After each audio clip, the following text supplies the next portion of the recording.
Hello everyone, मैं शिवम कुमार। इस clipping के माध्यम से हम आपको समझाना चाहते हैं कि कॉमर्स डोमेन CUET 2024 एग्जाम के लिए अगर कोई बच्चा अपीयर होना चाहता है तो उसको कौन से सब्जेक्ट कॉम्बिनेशंस के साथ पढ़ाई करनी होगी। इसी सब्जेक्ट कॉम्बिनेशन को हम आपके साथ डिस्कस करेंगे, क्योंकि सर ऐसे बहुत बच्चे होते हैं जो अगर DU, AU या BHU या किसी अदर सेंट्रल यूनिवर्सिटी में पढ़ना चाहते हैं, उनको सब्जेक्ट कॉम्बिनेशन क्लियर नहीं होता है कि सर हमें कौन से सब्जेक्ट के साथ पढ़ाई करनी होती है। इसी कंफ्यूजन को हम दूर करेंगे इस क्लिपिंग के माध्यम से, जो आपको बताया जाएगा कि इसमें इस यूनिवर्सिटी के लिए कौन सा सब्जेक्ट्स का कॉम्बिनेशन आपके लिए बहुत अच्छा होता है। ठीक है, तो हम आज शुरू करते हैं आज आगे की कुछ टॉपिक्स जो आपको डिस्कस करनी है मेरे साथ।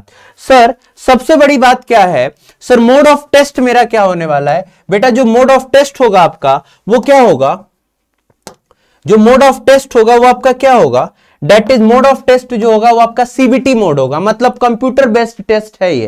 क्लियर हुआ बात। अच्छा सर लैंग्वेज भी आपको पढ़ना और कुछ डोमेन सब्जेक्ट। सर डोमेन का मतलब क्या है, डोमेन का मतलब अगर आप कॉमर्स स्टूडेंट है तो डोमेन का मतलब ये होता है कि आपका BST, अकाउंट्स और इकोनॉमिक्स मेन 3 आपके सब्जेक्ट्स हैं जो आपको पढ़ना है।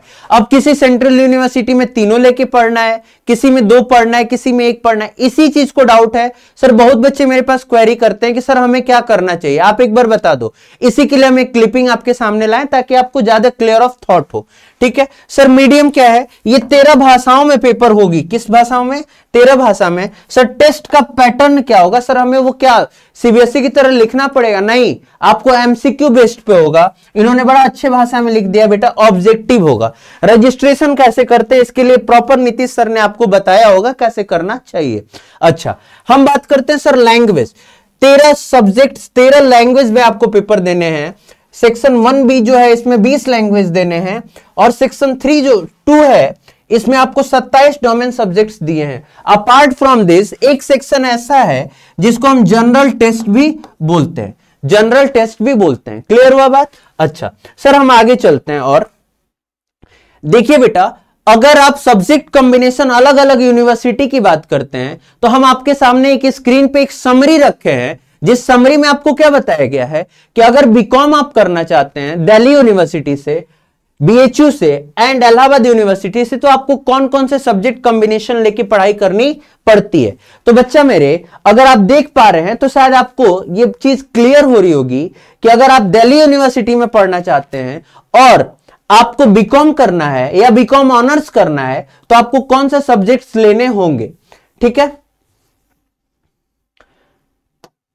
यस तो बच्चा पहला तो आपको लैंग्वेज लेना होगा, मैथ्स लेना होगा, या तो अकाउंटेंसी लेनी होगी, या तो तीसरा ऑप्शन इन्होंने दिया है क्या सर कोई 2 डोमेन लेना होगा। किसका, अकाउंट जो आपने 12th में पढ़ा उसमें का कोई 2 डोमेन आपको लेना पड़ेगा। ठीक है अच्छा सर बीकॉम करने के लिए क्या करना पड़ेगा। देखो बच्चा बीकॉम करने के लिए आपको क्या लेना पड़ेगा, बीकॉम करने के लिए आपको लेना पड़ेगा क्या, एक लैंग्वेज या 2 कोई डोमेन, या तो सर ये ऑप्शन नहीं लेना चाहते तो आप क्या लेंगे, कोई एक लैंग्वेज ले सकते हैं, कोई एक डोमेन ले सकते हैं। सर कौन सा डोमेन, जो 12th में आपने पढ़ा है, तो या तो सर आप अकाउंट्स ले सकते हैं, या तो आप BST ले सकते हैं, या तो आप इको ले सकते हैं। तीनों में से कोई एक डोमेन ले सकते हैं। सर जनरल टेस्ट तो कंपलसरी है, जनरल टेस्ट तो लेना ही लेना है, उसमें कोई इफ और बट आपके पास नहीं है। बात समझ में आ गई क्या। हाँ सर ओके सर और आगे कुछ बता दीजिए। सर हमें BHU देना है, हमें क्या देना है सर, हमें BHU देना है। तो BHU के लिए भी हम आपके साथ डिस्कस कर रहे हैं बच्चा कि BHU के लिए क्या करना चाहिए आपको। ठीक है बनारस हिंदू यूनिवर्सिटी के लिए बहुत अच्छी बात है कि आपको 2 डोमेन लेके पढ़ाई करनी है। कौन कौन सा सर, अकाउंट्स, दूसरा BST और तीसरा जनरल टेस्ट लेके आपको पढ़ना है। ठीक है सर अकाउंट्स, बिजनेस और जनरल टेस्ट लेके आपको BHU के लिए तैयारी करनी है। सर इलाहाबाद यूनिवर्सिटी में अगर आप पढ़ना चाहते हैं तो क्या है सर, इलाहाबाद यूनिवर्सिटी में आपके लिए बड़ा रिलैक्सेशन है। सर रिलैक्सेशन क्या है, अकाउंट्स नहीं पढ़ना है, पढ़ना है बेटा अकाउंट्स पढ़ना है, जनरल टेस्ट पढ़ना है, लैंग्वेज या तो हिंदी या तो इंग्लिश, दोनों में से कोई एक पढ़ना है। सर हाँ बताओ सर, इसके अलावा और क्या पढ़ना है हम लोग को? सर एक बार हमें सिलेबस बता दो ना कि सिलेबस में हमें क्या पढ़ना है, हम उसी की तैयारी करके आए हैं आपके साथ। तो हम आपके साथ बात करेंगे सबसे पहले अकाउंट्स के सिलेबस की कि सर अकाउंट्स में क्या हमें पढ़ना है। तो देखना, अकाउंट्स में हमें जो पढ़ना है वो ये चीजें हैं कि सर आपको 50 क्वेश्चन के लिए पढ़ाई करनी है, 50 क्वेश्चन के लिए पढ़ाई करनी है, जिसमें से आपको 40 क्वेश्चन अटेम्प्ट करना है। कितना करना है? 40 क्वेश्चन आपको अटेम्प्ट करना है। 50 क्वेश्चन गिवन होंगे, 50 में 40 आपको अटेम्प्ट करना है। ओके सर, इसमें इन्होंने क्या क्या देना है तो मैं बता रहा हूं आपको। सबसे पहले यूनिट 1 में ये देंगे आपको NPO, that is non for profit organisation. Unit 2 में देंगे अकाउंटिंग फॉर पार्टनरशिप। पार्टनरशिप में क्या क्या है सर? पार्टनरशिप में आपको पढ़ना होगा, क्या पढ़ना है? पार्टनरशिप में आपको फंडामेंटल पढ़ना होगा, चेंज इन पीएसआर पढ़ना होगा, सर एडमिशन पढ़ना होगा, रिटायरमेंट पढ़ना होगा, and last but not the list death पढ़ना होगा। और सर आप सब बच्चों का प्यारा डिसोल्यूशन है, इसको भी पढ़ना ही होगा। यही बात पीडीएफ में हमने लिख के रखा है ताकि आपको ज्यादा कंफ्यूजन ना हो। ठीक है, आइए हम आगे बढ़ते हैं जरा।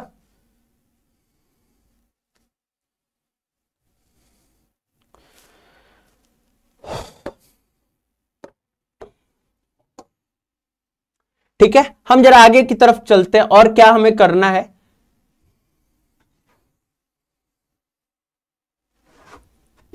एक मिनट प्लीज।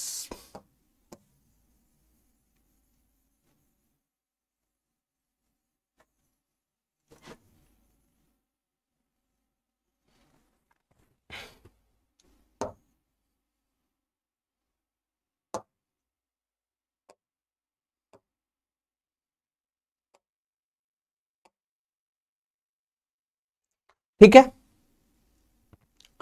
हाँ जी। नेक्स्ट अगर हम बात करते हैं आपके सामने, तो नेक्स्ट एरिया जो आपके सामने आता है दैट इज डिसोल्यूशन। आप सबका फेवरेट चैप्टर डिसोल्यूशन है। ठीक है, नेक्स्ट अगर बात करते हैं तो सर क्या है नेक्स्ट? नेक्स्ट बेटा आपको कंपनी अकाउंट पढ़ना है और फाइनेंशियल स्टेटमेंट एनालिसिस पढ़ना है। सर कंपनी अकाउंटिंग में हम लोग का प्यारा सब्जेक्ट या हम लोग का प्यारा एरिया शेयर और डिवेंचर, हाँ आपको दोनों पढ़ना है बेटा, शेयर और डिवेंचर दोनों पढ़ना है। सर और क्या पढ़ना है? फाइनेंशियल स्टेटमेंट एनालिसिस की अगर बात करें तो आपको फाइनेंशियल स्टेटमेंट एनालिसिस में आपको जो पढ़ना है दैट इज, ध्यान दीजिएगा, फाइनेंशियल स्टेटमेंट बनाना पढ़ना है आपको। इसके अलावा comparative statement, sir common size और रेशियो एनालिसिस आपको काफी ध्यान से पढ़ना है। ठीक है, और एक और यूनिट इन्होंने अलग से दिया है, जिस अलग वाले यूनिट को बहुत अच्छे से आपको रूबरू होंगे, उसका नाम क्या है? उसका नाम that is cash flow statement है। सर कैश फ्लो स्टेटमेंट हमें बड़ा बोरिंग लगता था क्लास 12th में, कोई बात नहीं, हम इसको इंटरेस्टिंग बनाएंगे। इसे इंटरेस्टिंग बनाने के लिए हमने एक चैलेंज लिया आपके साथ 75 डेज चैलेंज का, जिसका आज मैंने तीसरी क्लास आपके साथ यूट्यूब पे ली है। आप बेसिक शिक्षा के लाइव सेक्शन में जाइएगा और वहां पे आपको मिलेगा तीसरी क्लास। ऐसे ही हमने 75 डेज की क्लास लेनी है, जिसमें हम आपके साथ क्या डिस्कस करेंगे? आपके साथ सारे के सारे कॉन्सेप्ट डिस्कस करेंगे। ये रही बात किसकी? सर अकाउंट्स की। अपार्ट फ्रॉम अकाउंट्स का syllabus we have few computers के सिलेबस जो आपको पढ़ने हैं, जैसे overview of computerised accounting system. Computerised accounting systems की कुछ चार्ट्स की बात करेंगे, डाटा एंट्री की बात करेंगे, ऐसे सिक्योरिटी फीचर्स कुछ दिए गए हैं जो आपको देखने हैं। ठीक है, हाँ सर, ठीक है, ये रही बात आपके सिलेबस की। सर और भी कुछ है क्या? हाँ बेटा, डाटाबेस मैनेजमेंट सिस्टम भी है जो आपको देखना है, डाटाबेस मैनेजमेंट सिस्टम जो आपको बात करनी है, इस पे भी। और लास्ट है इलेक्ट्रॉनिक स्प्रेडशीट, इस पे भी आपके क्वेश्चंस कुछ पूछे जा सकते हैं जो आपको जवाब देने पड़ेंगे। सर इन सारे को मिला के आपसे 50 क्वेश्चंस पूछे जाएंगे। Out of 50 you have to attempt कितना? 40 क्वेश्चंस। आपको 40 में से 50 क्वेश्चन, 50 में से 40 क्वेश्चन आपको क्या करने होंगे? अटेम्प्ट करने होंगे। किसके लिए सर? अकाउंट्स के लिए। सर ऐसे बीएसटी का भी हमें बता दो। हाँ, हम बीएसटी का भी आपको बता देंगे कि बीएसटी का क्या है। ठीक है, आइएगा, ये रही BST syllabus for class 12th। This is given by NTA that is national test agency, जो उन्होंने दिया है एज इट इज, हमने उन्हीं के वेबसाइट से आपके सामने खोल के रखा है ताकि आपको पता चले कि सर ने सिलेबस कहीं अलग से दिखाया नहीं है। हाँ जी, तो सर इसमें भी आपको क्या पढ़ना है, इसमें भी आपके पास एक क्वेश्चन पेपर होगा, जिस क्वेश्चन पेपर में आपके पास 50 क्वेश्चन होंगे, जिसमें से आपको 40 अटेम्प्ट करने हैं। सर इन्होंने क्या क्या देना है, इन्होंने देना है यूनिट 1 में nature and significant of management, principles of management, business environment, principles of management, business environment. Apart from this अगर मैं बात करूं planning, organising, staffing, sir directing, controlling, sir business finance भी पढ़ना है। हाँ बिजनेस फाइनेंस भी पढ़ना है। सर मार्केटिंग भी पढ़ना है। बिल्कुल, जो आप क्लास 12th में पढ़ते हैं वही चीज आपको यहां भी पढ़ना है। सब तो मेरे लिए बहुत आसान है। हाँ बेटा आसान है, लेकिन द थिंग्स इज थोड़ा सा कैटेगरी अप हो जाता है, एक लेवल अप जाके आपको पढ़ाई करनी है। तो क्या मतलब सर आप कैसे पढ़ाओगे? हम पढ़ाएंगे बेटा जो आप देख रहे हो यही चीज, बस कॉन्सेप्ट पढ़ाने का नजरिया बदल जाएगा। और आप अभी 12th में पढ़ रहे हैं और सीबीएसई में पढ़ रहे हैं या आईसीएसई में पढ़ रहे हैं या किसी स्टेट बोर्ड में पढ़ रहे हैं, लेकिन जब आप सीयूईटी के लिए पढ़ेंगे तो पढ़ाने वाला भी वही रहेगा, लेकिन तरीका बदल जाएगा, वे ऑफ क्वेश्चनिंग चेंज हो जाएगा, वे ऑफ आंसरिंग चेंज हो जाएगा। क्लियर हुआ बात? हाँ सर। सर बिजनेस फाइनेंस भी पढ़ना है पार्ट बी में, फाइनेंशियल मार्केट पढ़ना है, मार्केटिंग पढ़ना है, last but not the list consumer protection पढ़ना है। एक नया चैप्टर आपके पास यहां पे ऐड हो रहा है, that is called entrepreneurship development, that is called entrepreneurship development. एक नया चैप्टर आपके पास ऐड हो जाएगा, इंटरप्रेन्योरशिप डेवलपमेंट। क्लियर हुआ बात? हाँ सर। सर इकोनॉमिक्स का भी बता दो, इकोनॉमिक्स का भी, बिल्कुल इकोनॉमिक्स का भी हम आपके साथ डिस्कस कर ही लेते हैं। हाँ जी, इकोनॉमिक्स में क्या है, इकोनॉमिक्स में भी आपको बेटा 50 क्वेश्चन गिवन होंगे, जिसमें से आपको कितने अटेम्प्ट करने हैं? 40 क्वेश्चन अटेम्प्ट करने हैं एट एनी हाउ। ठीक है सर हमें क्या पढ़ना है इकोनॉमिक्स में? हाँ जी, तो देखिएगा इकोनॉमिक्स में आपको कुछ चीजें ऐड की गई हैं। वहां पे सिर्फ उन्होंने बोला था कि 12th पढ़ना है, लेकिन बच्चा 12th के साथ साथ आपको यहां पे कुछ टॉपिक्स ऐसे हैं जो 11th में आपने छोड़ रखा है, उसको भी पढ़ना है। सर कौन कौन सा टॉपिक है? इन्होंने 2 यूनिट में बताया है कि सर यूनिट 1 माइक्रो इकोनॉमिक्स क्या होती है, इंट्रोडक्शन बता दीजिएगा, और सेंट्रल प्रॉब्लम आप सबकी जो फेवरेट एरिया थी, what to produce, how to produce, when to produce या whom टू प्रोड्यूस, ये जो था ये आपको देखना पड़ेगा central problem. Sir consumer behaviour and demand, demand बच्चों का बड़ा फेवरेट एरिया होता है sir demand. Sir law of demand भी पढ़ना है। हाँ बच्चा लॉ ऑफ डिमांड भी पढ़ना है। सर इलास्टिसिटी ऑफ डिमांड भी, हाँ बिल्कुल। सर इलास्टिसिटी में क्या? तीनों, क्रॉस, इनकम, प्राइस, तीनों। देखते हैं बेटा क्या पढ़ना है, आइएगा। डिमांड, मार्केट डिमांड पढ़ना है, डिटर्मिनेंट्स ऑफ पढ़ना है, डिमांड शेड्यूल पढ़ना है, डिमांड कर्व पढ़ना है, moment and demand, shift in demand curve दोनों पढ़ना है। अच्छा सर प्राइस इलास्टिसिटी केवल पढ़ना है, हम लोग को क्यों डरा रहे थे? हाँ बेटा प्राइस इलास्टिसिटी ही पढ़नी है। ठीक है, अब बात करते हैं सर 12th की। तो देखिएगा 12th में अगर आप आते हैं, थोड़े से बड़े हो जाते हैं, तो 12th में आपको बुलाया जाता है और 12th में बोला जाता है कि बच्चा आप हमारे साथ क्या पढ़ेंगे? नेशनल इनकम पढ़ेंगे। आप इतने बड़े हो गए कि इंडिया की इनकम कैलकुलेट करेंगे। हाँ सर हम नेशनल इनकम पढ़ेंगे। दूसरा क्या पढ़ेंगे सर?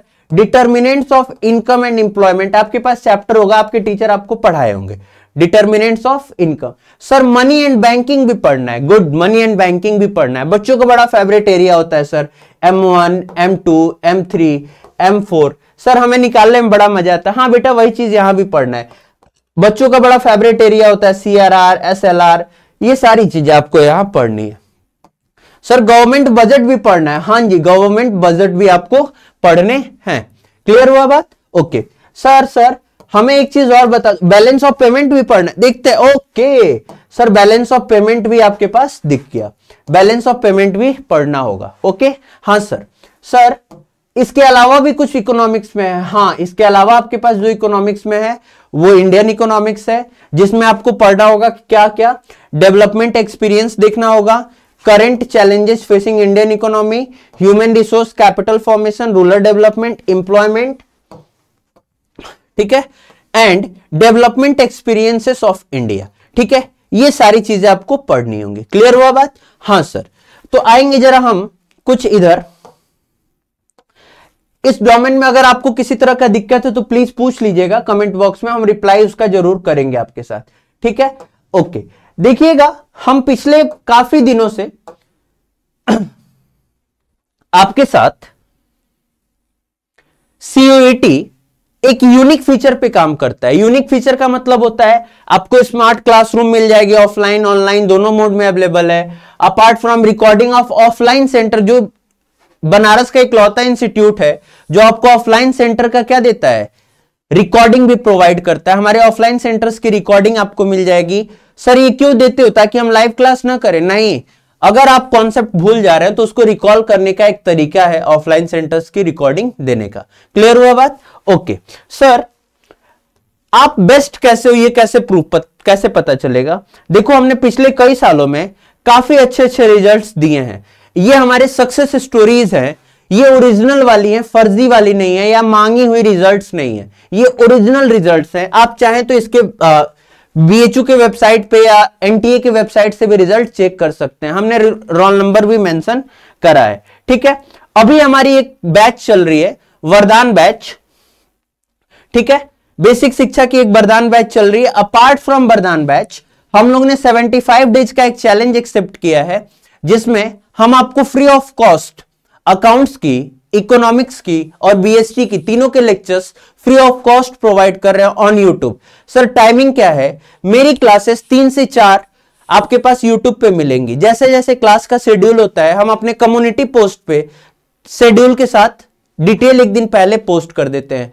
प्लीज अगर किसी तरह की कोई क्वेरी होगी related with admission, related with subject, तो आप गिवन दिए हुए नंबर पे आप संपर्क कर सकते हैं, ठीक है। सर दिया हुआ नंबर कहां है? तो ये हमारे आपको वेबसाइट से भी मिल जाएगा और इस PDF के अंत में आपको मिल जाएगा। अपार्ट फ्रॉम दिस अगर नहीं मिलता है तो ये आपको नंबर यहां पे गिवन है, यहां पे भी देख सकते हैं। सर आपका ऑफलाइन सेंटर दुर्गा कुंड में है, ठीक है। सोशल मीडिया प्लेटफॉर्म पे भी हम अवेलेबल हैं आपको जवाब देने के लिए। सर किस नाम से? बेसिक शिक्षा के नाम से। अगर स्टिल किसी तरह का कोई डाउट है तो हम कमेंट सेक्शन में आपका इंतजार करेंगे। Thank you so much for all your love and support. Thank you.